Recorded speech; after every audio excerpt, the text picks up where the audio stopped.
So, if you're a startup founder, or if you're someone who is working with a startup or has worked with a startup at some point in their career, one thing that you might have noticed is it's very common for a startup team to feel lost at times. And I think it's not because of lack of ideas for sure. It's mostly because of lack of clarity in most cases. And it can stem from many things. One of the things that I would like to talk about in this video specifically would be the documentational aspect. One of the advantages that a startup has is that they can move very fast because there aren't any sort of corporate blockers which are slowing them down. But if you don't use this well, it can hurt you as well, as a business, as a product.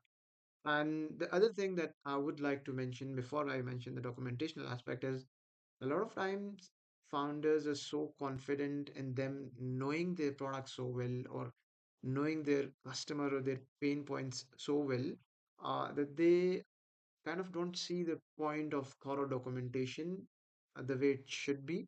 Um, and don't get me wrong, in most cases, they do know their market well enough, but it's a whole different scenario to build a digital product around it, or like knowing the exact details of the pain points that the customers are facing related to the product that you're pushing out to them.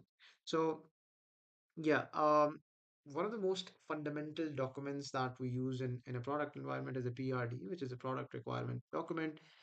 You can mention it as a product specification document or any equivalent of that, but the main purpose of this document is making sure that every member of the team knows exactly what we're building.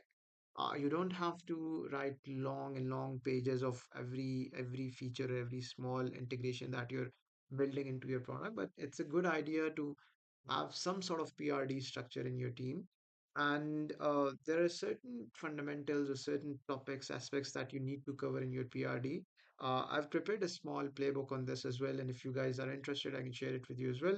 But just to give you a recap or an overview of what are the few things that there should be in a PRD. And I think to start with, there should be a very well written, clearly written problem statement. I'm just going to open up the playbook with me as well so I don't miss anything. Yeah.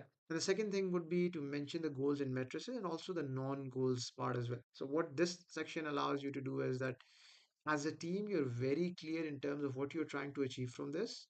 It can also help you to post evaluate your development as well. And I think moving on, it should cover the user journey aspect. It should cover the MVP scope, any risks and assumptions that are associated with implementing a particular feature, and any sort of launch plan, dependencies, or analytics that you want to mention there. And then in the end, you can include a decision summary. But I think having a problem statement, goals and matrices, and an MVP scope, I think these are very crucial to your PRDs.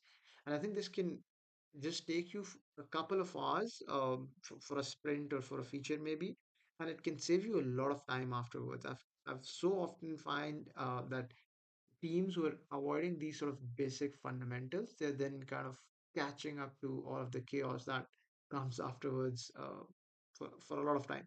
So yes, having some sort of PRD structure, having some sort of documentational structure around your product is a good idea. And if you want to get started on how to write one, I can hook you up with a simple playbook.